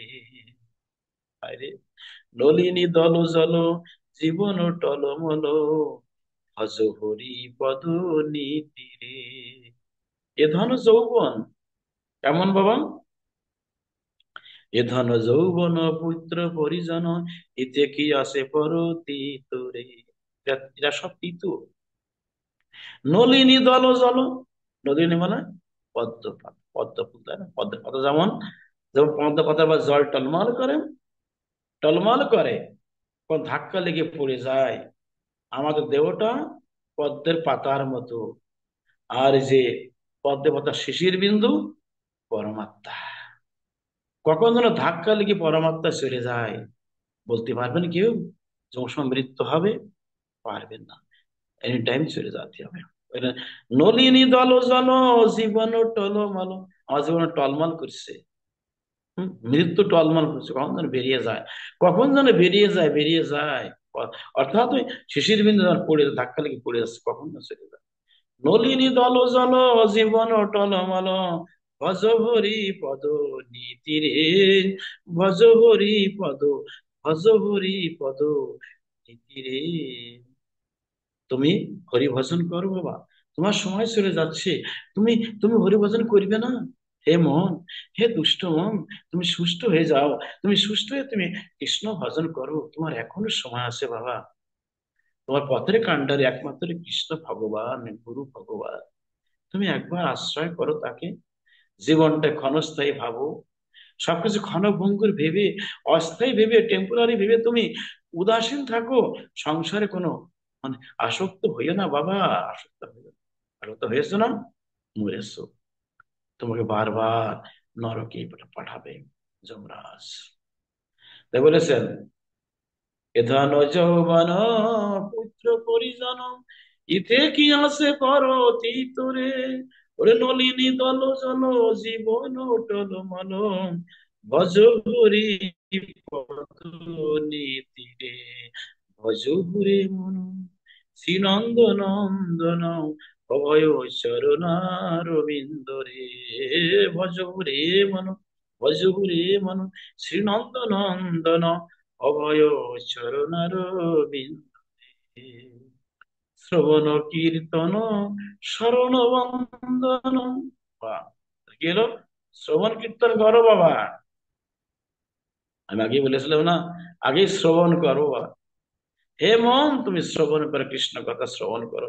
হে মন, তুমি কৃষ্ণ কথা তুমি কীর্তন করো। হে মন, তুমি একবার শ্রীহরি বলে ডাকো। একবার তুমি কৃষ্ণ দয়া করো বলে ডাকো। একবার তুমি বলো, হে ভগবান তুমি কৃপা করো, আমি তোমার চরণে আমার তনু মন সঁপে দিলাম, তুমি কৃপা করে আমাকে পূরণ করে নাও। আমরা বলতে পারি না? পারি কি?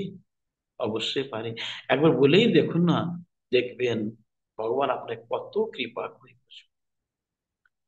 শ্রবণ কীর্তন শরণ বন্দন, পাদ সেবন দাসরে। তার শরণ সেবা করেন। স্ত্রী শরণ সেবা না করে, এই মায়ের সেবা না করে, ছেলে পেলে শরণ সেবা না করে একবার গোবিন্দের সেবা করেন, গুরুর সেবা করেন, গুরুর শরণ সেবা করেন, কৃষ্ণের শরণ সেবা করে দেখুন না বাবা, অমৃত, অমৃত পাবেন, অমৃত পাবেন, চিন্ময় আনন্দ পাবেন। যে আনন্দের ভাগীদার কেউ হবে না। আপনি যখন সেবা করবেন, আপনি অংশীদার হবেন। আপনার ছেলে না, মেয়ে না, বউ না, আত্মীয় কেউ না, যে যত করবে ততই সে পাবে। যেমন বিদ্যা যেমন কাউকে দেয়া যায় না, তত পারমার্থিক বিদ্যা যত অর্জন আপনি করে নিতে পারেন, আপনি পাবেন, কেউ আপনার ভাগীদার আর কেউ হবে না। পাপের ভাই কেউ হবে না বাবা। রত্নাকর দর্শন যে বললো যে কি ব্রহ্মা নারদকে বেঁধে চলে গেল সেই বাড়িতে। ব্রহ্মা বললেন, ছদ্মবেশী ব্রহ্মা, ব্রাহ্মণ ডুবি ব্রহ্মা বললেন, তুমি যে পাপ করছো রত্নাকর, তুমি যে মানুষ মার্ডার করছো, তো তুমি যে পাপ পাপ পাপ সঞ্চয় করেছো, তোমার ভাগীদার কেউ হবে? বলে, অবশ্যই হবে। মাকে বলে, মা তুমি কি আমার পাপের ভাগীদার হবে? বলে, বাবারে কি বলিস পাগলের মতো, তোকে মানুষ করেছি, এত বড় করেছি, তুই ন্যায় করে অন্যায় করে আনবি, চাউল গম আটা আনবি, আমরা বাঁচবো, তো পাপের ভাগে কেন হব? কখনো না। বাবাও তাই বললো। ছেলে বললো, কি বাবা, আমি ছোট্ট শিশু, অবশ শিশু, তুমি এখন আমার বাবা। আমি যখন যুবক হব, তুমি বৃদ্ধ হবে, হ্যাঁ, তখন আমি কিভাবে আমি আয় পারবো সেটা আমার ব্যাপার। তোমার পাপের ভাগে আমি হব না। স্ত্রী বললো, কি দেখো, তুমি আমাকে গ্রহণ করেছো, আমি তোমার অর্ধাঙ্গিনী, সারা জীবনের ভরণ পোষণ তুমি দায়িত্ব নিয়েছো আমার, তুমি আমার অবলম্বন, তোমার পাপের ভাগী তো হবেই না, বরং তুমি যে পুণ্য করবে তার অর্ধেক আমি পাই, আমি অর্ধাঙ্গিনী তোমার। তার মাথা হিট হয়ে গেল, কি রে সারা জীবন করলামটা কি? আমি করলামটা কি সারা জীবন? এত ভাব করলাম, পাবে কেউ হলো না, আমার মা না, বাবা না, ছেলে না, বউ না, কেউ না। তখন কি দৌড়ে গিয়েছে ব্রহ্মানন্দ, হাত পা ছড়িয়ে ধরে, হে ভগবান আপনারা কারা, আপনার পরিচয় দিন। ব্রহ্মা বললেন, দেখ আমি কে, দেখ। ব্রহ্মা স্বয়ং একে চতুর্মুখী ব্রহ্মা। আর নারদ বললেন, দেখ আমি কে, দেখ। বললেন, কি তোর কৃপা করার জন্য আমরা এসেছি, তুই এক কাজ কর, বলতো রাম, বলতো রাম, রাম নাম আসে না মুখে। তখন একটা মরা যাচ্ছিল দূর দিয়ে, বলে কি, এই রত্নাকর, ও কি যায় রে?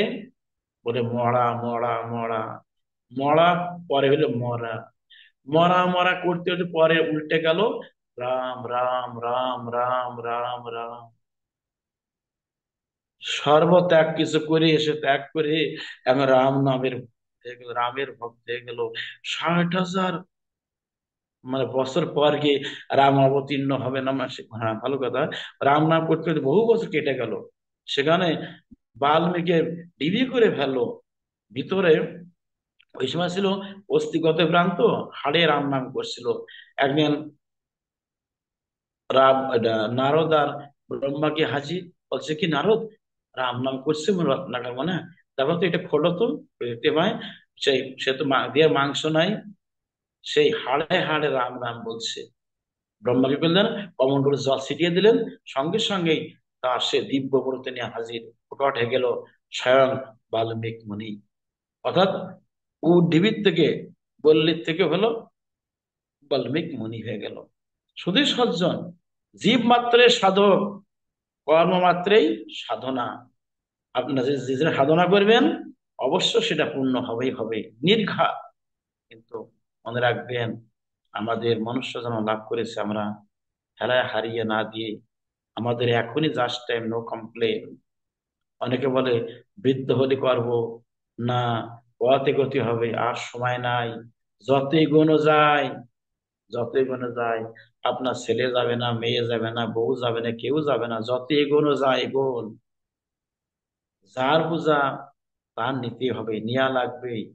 জড়জগতে আসছি কিন্তু মায়ার সংসার পড়ে আছে, কিন্তু যতই মায়া করুন, দয়া করুন, আপনার কেউ দয়া করবে না, কেউ দয়া করবে না। স্বার্থ ফুরায় গেলে পিতা মাতা তাও ছেলেকে ত্যাগ করে দেয়, বউ ত্যাগ করে দেয়, কত প্রমাণ আছে জানেন?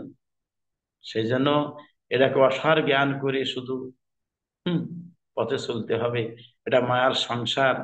আমার গুরু মহারাজ একটু উপমা বলেছিলেন, সেটা উপমা বলে দিলাম, আজকে বিশ্রাম রাখবো। একজন বণিক, সে যুবক ছিলেন, নতুন বিয়ে করে, বলছে কি, ওগো প্রিয়তমা, তোমার একটু নির্দেশ হলে আমি একটু বিদেশে যাব, বণিক তো আমরা, আমি পর্যাপ্ত ধন আয় করে আসি। থাকো তাহলে, তুমি যাও তাহলে। দেখো স্বামী, তুমি ছাড়া আমার কেউ নাই, কত অভিনয় করলো, তুমি আমার একমাত্র অবলম্বন, তুমি আমার কলিজা, তুমি আমার জান, তুমি আমার সবকিছু, আত্মা সোল। তুমি শিগগির এসো, কিন্তু দেরি করে আমার ফোন দিও, চিঠি দিও, ফোন দিও। ব্যাস, ঠিক আছে, গেল। অনেক দূর, অনেক দূর দেশে চলে গেল। সেখান থেকে ফোন করে, তুমি কেমন আছো। ওভাবে অনেক কথা বলে। আর ওটা স্ত্রী বলে, দেখো তুমি কবে আসবে, তুমি তুমি অনেক টাকা পয়সা নিয়ে এসো, আমরা সারা জীবন ধরে বসে খাবো আমরা। বলে কি, হ্যাঁ হ্যাঁ, আমাকে 10 বছর থাকবো, 10 বছর থেকে পর্যাপ্ত ধন এনে আমরা সারা জীবন ধরে আমরা আমাদের ছেলে পেলে নিয়ে আমরা বাঁচবো। ঠিক আছে, তাই থাকুক। 10 বছর পর সেই লোকটা ফিরে আসছে, কিন্তু ওই ফিরে ওই 10 বছর বিদেশে থেকে অনেক ধন দৌলত অর্জন করেছে, এবং একটা যোগ শিখেছে, কুম্ভ। রেসে পুরো কুম্ভ আছে না, কুম্ভ মানে নিঃশ্বাস টেনে নিয়ে ধরে রাখা, এই যোগ শিক্ষা করে এসছে। সন্ধ্যা আসলো, আনন্দ আর ধারণা নাটক করলো। আর বলছে কি, দেখো প্রিয়তমা, কাছে কাছে এসো, হাত দাও তো তোমার। ডান হাত দিয়েছে, মধ্য আঙুলটায় একটা হীরের আংটি পরিয়ে দিল। কেমন লাগছে বলো? খুশি তো আটখানা। তুমি আমার একমাত্র স্বামী, তুমি আমার একমাত্র অবলম্বন, এই তো স্বামীর কর্তব্য। আমাকে কি সুন্দর একটা হীরার আংটি দিল, কোটি কোটি দাম, যার টাকা। কিন্তু বাবা, কেমন তুই ভালোবাসো, মনে মনে ভাবলো তার স্বামী, আজ যে পরীক্ষা করে দেবো দেখি। রাত্রে শয়নে আছে, শেষ রাত্রে উঠে ওই স্বামীটা উঠে কুম্ভক করেছে। রেচক মানে যেসব টান দিল, কুম্ভক মানে ধরে রাখলো। আকাটা হয়ে গেছে একদম, আকাটা হয়ে গেছে, মানে কোন কোন রকম নিঃশ্বাসটা প্রবাহিত হচ্ছে, মানে মরে নাই। সব, সে তার জ্ঞান আছে, সবকিছু আছে, মরিনি, কিন্তু ওই কুম্ভক করে মরার মতো পড়ে আছে। ডাক দিয়েছে, ওঠার বেলা উঠে গেছে, প্রায় ওঠে না কেন, স্বামী ওঠে না কেন, জগৎ তুমি কেন উঠছো না কেন? এ ধাক্কা দিয়েছে না, তখন ওই সর্বদেহ আর কি আকাটা মেরে গেছে। মনে করছে কি, আসলে মারা গেছে। ও তুমি কি করলে, তুমি আমাকে ছেড়ে চলে গেলো, এইবার কান্নাকাটি শুরু হয়ে গেল। এবার সেই সময়টা গ্রামে দৌড়ে চলে গেল, গো তোমরা আসো গো, আমার আমার স্বামীটা মারা গিয়েছে, তোমরা এসে একটু সৎকার করো না, আমার স্বামীটা চলে যায়, বুঝতে পারেনি। গ্রামবাসী এখন বলতে গেলে সময়কে একটু তাই, বলে, আমার তুলসী তলা নেই। তুলসী তলা নিয়ে গেছে, ওরা দেখতে পায় ওই স্বামীর হাতে একটা একটা আংটি ছিল, হীরের আংটি। তা বলছে কি, ওগো শোনো শোনো শোনো, তুমি তো তোমার স্বামীর হাতে সুন্দর একটা হীরের আংটি আছে দেখছি, আংটিটা একটু মানে থাক নাই, ওইটা সঙ্গে দিয়ে দাও, শ্মশানে চলে যাক। না না না না না, এটা হবে না, হবে না, হবে না, কি জন্য? ওটা আমার অত্যন্ত প্রিয় আংটি। ও সব শুনছে আর কি, ও তো মরেনি তো, সব শুনছে। ও দেখো, তোমার স্বামী তো তোমার পূজনীয়, তোমার মানে অত্যন্ত প্রিয় ছিল, সেটা মারাই না গেছে, তাই আংটিটা তুমি দিয়ে দাও, অন্য সেই শ্মশানে চলে যাক, ওটা ওটা দাহ করে দিলে হবে। না না, কখনো সম্ভব, ওটা আমার আংটি, আমি কেন দিব? আমার আংটি, আমার স্বামীর আংটি, মানে আমার আংটি, আমাকে দিয়ে দাও। তো তুমি খুলে নাও তাহলে। খুলতে গেলে কিন্তু খোলে না, মানে ও কুম্ভক করেছে না, আঙুল ফুলে উঠেছে একদম, আরো আংটিটা আরো এঁটে গেছে, ভালো একটা আটেছে, খোলে না আর কি, হাজার চেষ্টা করে খুলছে না। তা ও সব দেখছে, মিটি মিটি করে তাকাচ্ছে, কেউ দেখছে না, ও সব দেখছে। এসব বারবার বলছে কিরাম, ওগো তুমি কাজ করো দিন, দরকার নেই তুমি দিয়ে দাও, না না আমি দেবো না, আমার স্বামীর থেকেও মূল্য আছে হীরা আংটি, কেন দিব, আমার আংটি, আমার স্বামীর আংটি।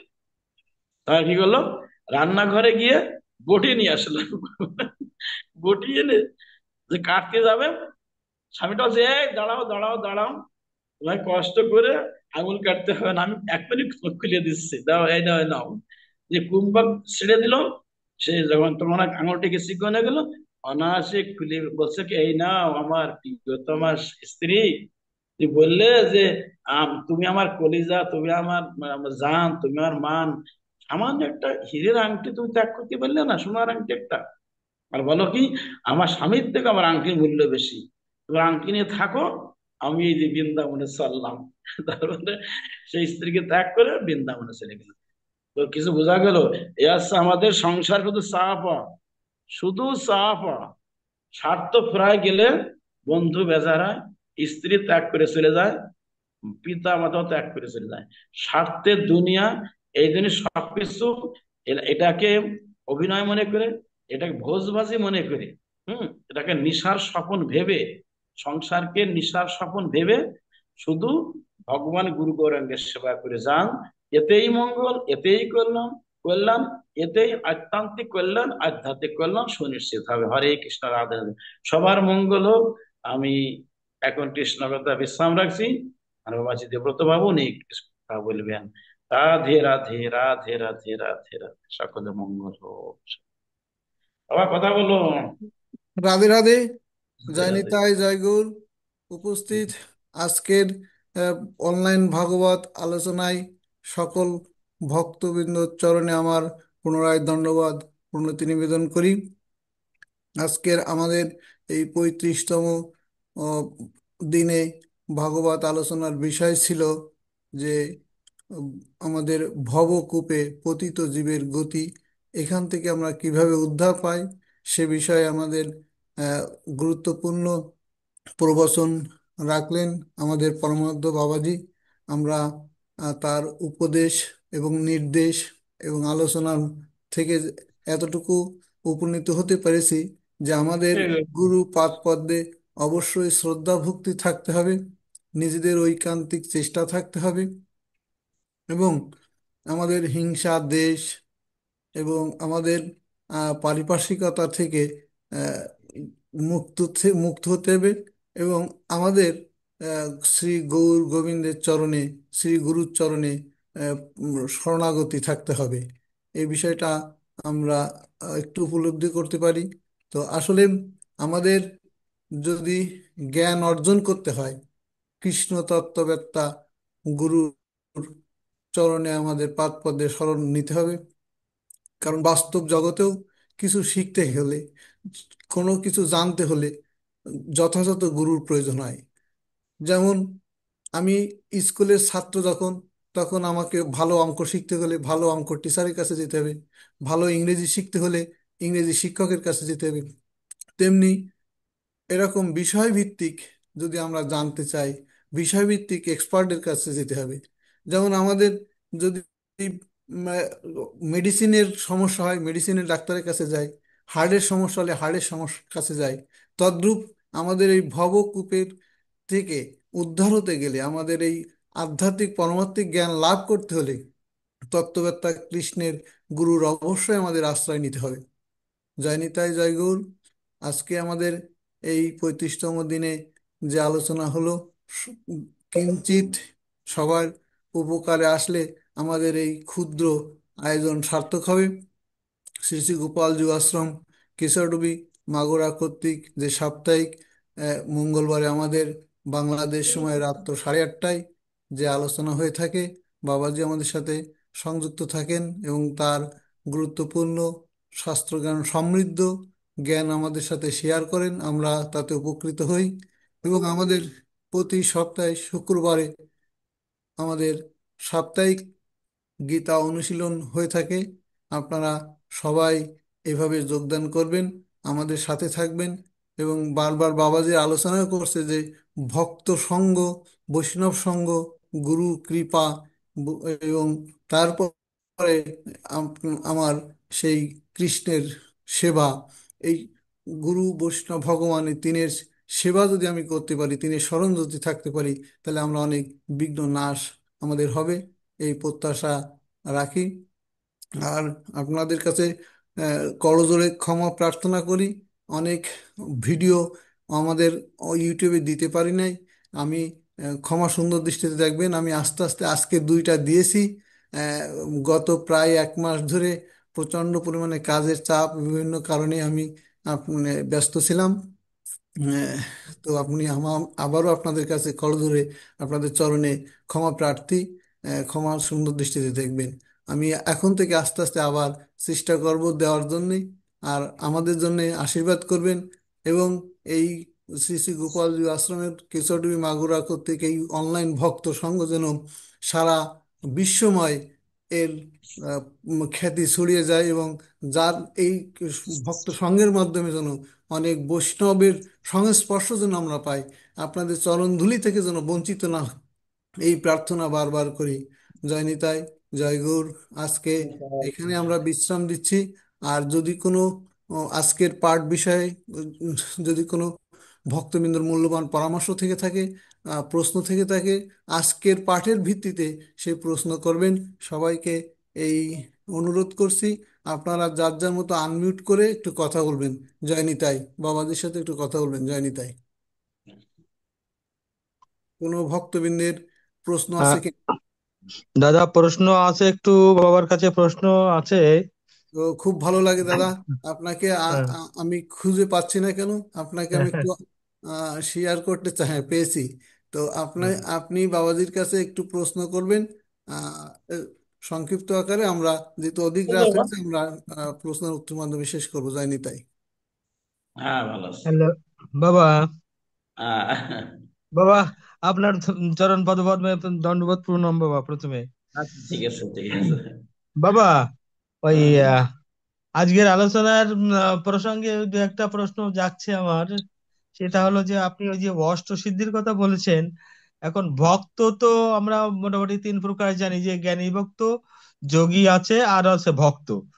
তো এই যে যারা অষ্টসিদ্ধি ইয়ে করে, মানে সাধনা করে, এরা কোন পর্যায়ের ভক্ত, এবং এরা কি আহ উম, আহ, মানে এইটা যদি একটু বলতেন। আর যারা হ্যাঁ, অষ্টসিদ্ধি প্রাপ্ত হয় বা হুম।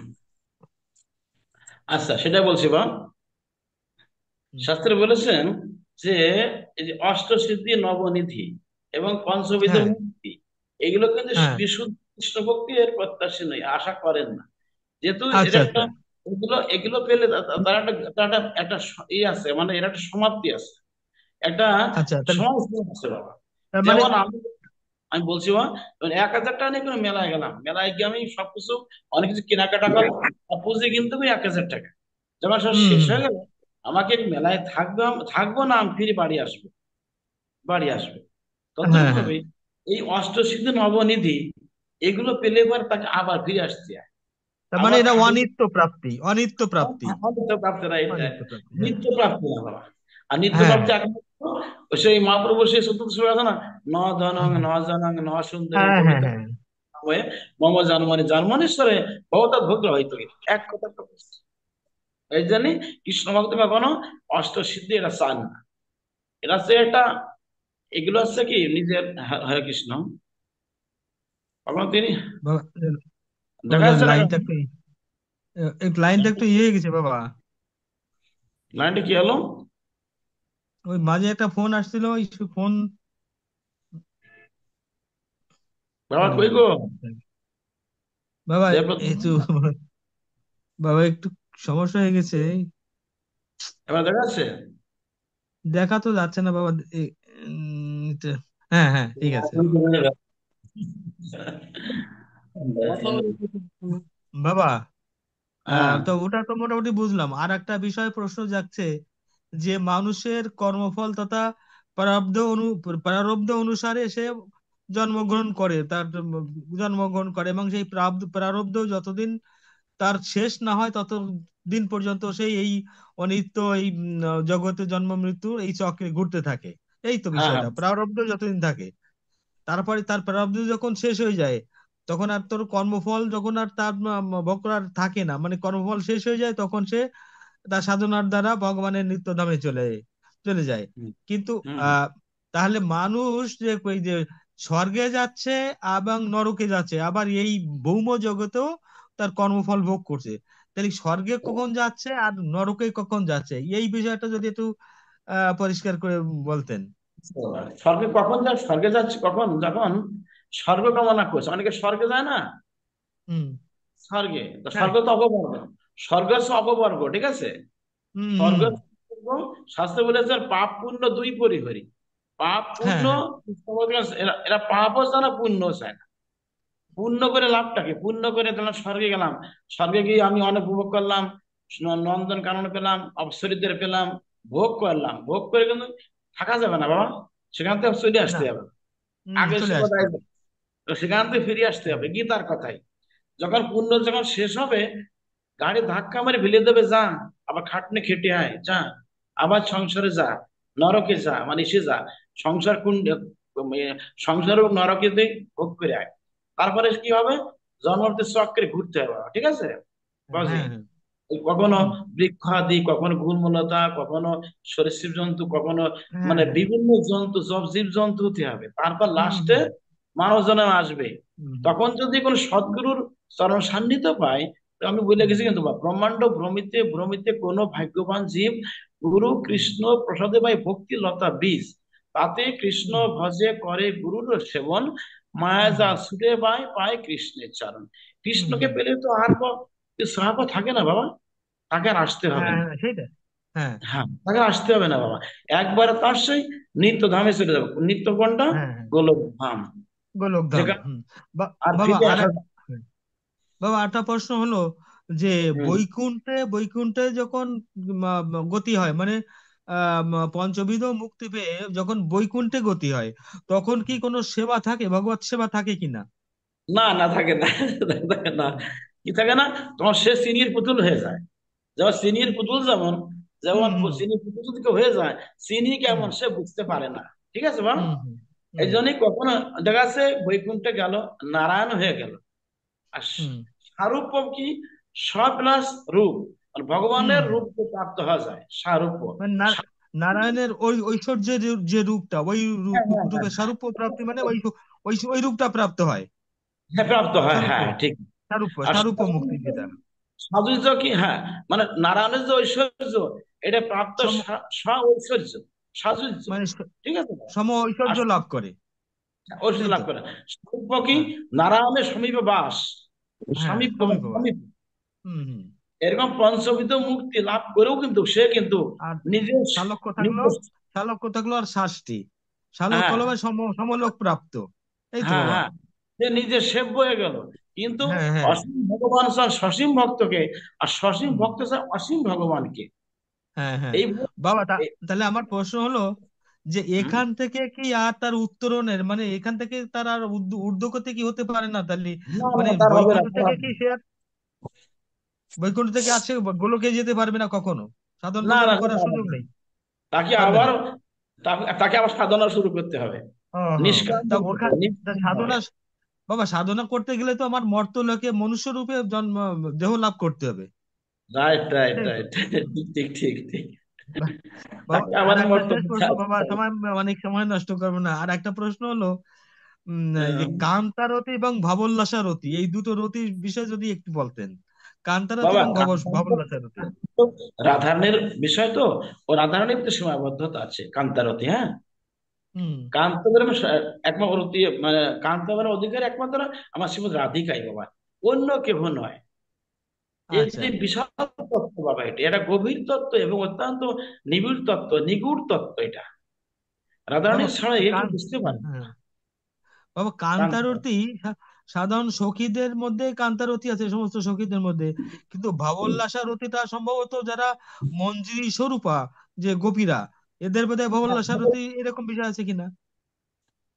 বাবা এখানে তো যে যোগ আমাদের যোগপীঠ আছে, বৃন্দাবনের যোগপীঠ, নবদ্বীপের হুম যোগপীঠ। আর হুম নবদ্বীপের যোগপীঠ তো আগে, তারপরে হবে হুম বৃন্দাবনের যোগপীঠ। সেখানে হুম তাকে বয়স নির্ধারণ করে দেবেন গুরু মহারাজ, তার বয়স কত, বর্ণ কি, কে- মানে সেই এক কথা মঞ্জুরি ভবন হতে হবে, মঞ্জুরি ভবন। হুম হুম। গুরু আছে গুরু রূপা মঞ্জুরি, আর শিষ্য হবে মঞ্জুরির অনুদাসী মঞ্জুরি। এইভাবে হ্যাঁ হ্যাঁ তাকে বয়স নির্ণয় করা হবে। তার সেবাটা কি দিবেন, গুরু মহারাজ দেবেন। হ্যাঁ। তার কি সেবা, কি বর্ণ, কোথায় স্থিতি, কত বয়স, সে কি হুম সেবা করতে সেটাই। ভালোবাসে, তার হ্যাঁ নামটা সেটা। পাল্টাবে। হুম হুম। এটা হচ্ছে সেটাই। ভাবুন না, ভক্তি, ভক্তি মানে বাবার লেখা, বিভিন্ন হ্যাঁ। ভাবে, বিভিন্ন ভাবে উল্লাস প্রাপ্ত হবে। তো আজ হুম কেউ হুম চামর গাছ করতে ভালোবাসে, তাই দিয়ে হবে। কেউ হয়তো পদসেবা, কেউ হয়তো হুম হুম। তৈলমর্দন, কেউ হ্যাঁ পুষ্পচয়ন, হ্যাঁ। কেউ হুম মালা হুম হুম গাঁথা, মাল্য হুম অর্পণ, তাম্বুল হুম অর্পণ। এগুলো হচ্ছে কি সম্পূর্ণ সেই যোগপীঠের সেবা বাবা। হুম এখানে তো কোন এখানে তো কোন রকম তো কোনো দূরত্ব নয়, সবাই ক্লোজ থাকবে।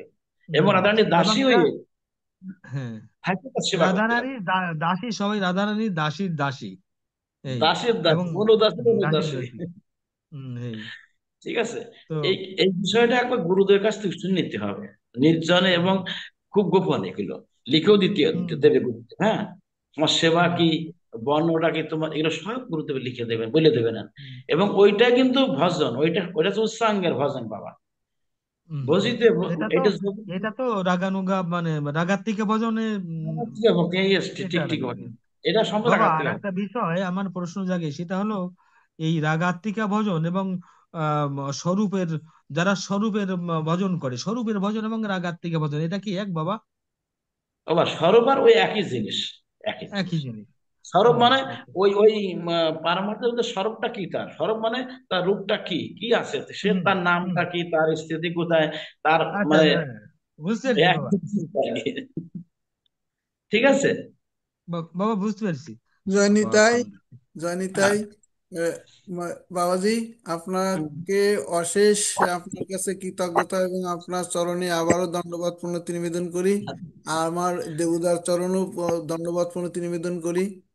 অন্যান্য ভক্তবৃন্দ যারা আছেন, সবার চরণে আমার দণ্ডবত প্রণাম রইল।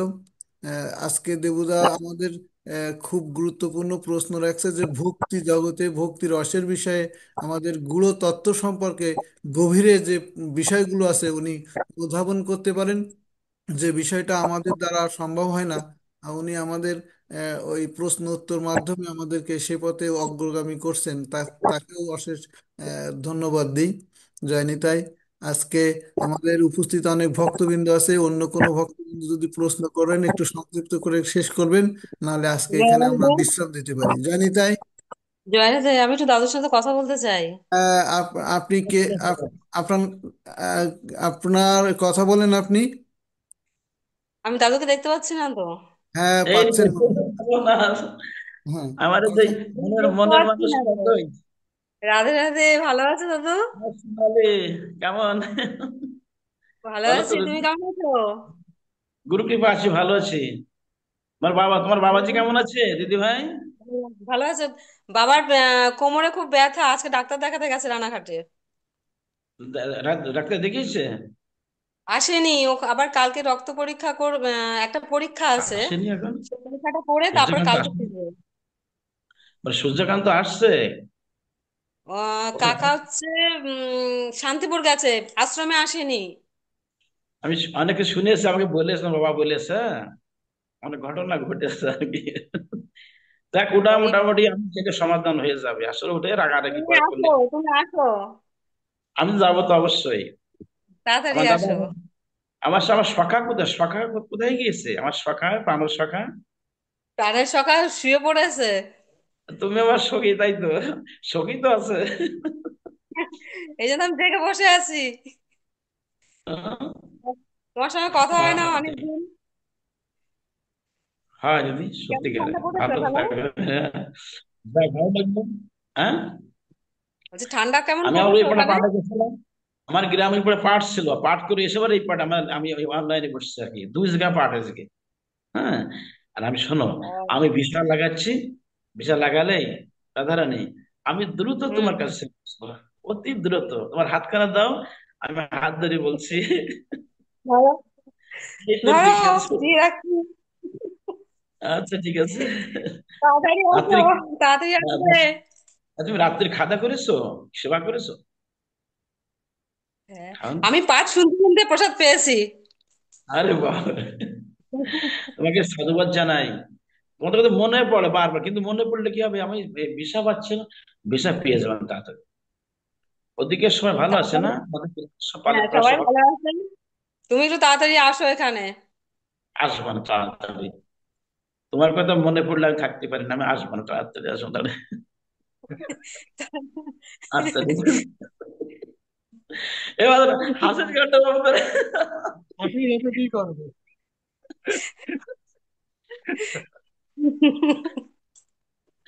ওরা তাড়াতাড়ি পালিয়ে আসো, যাচ্ছে। কি বলে, তাড়াতাড়ি আসো। অনেক কথা বলে ফেলেছি, মাইন্ড করবে না। ভালো যে হ্যাঁ কোনো আমি জানি তো।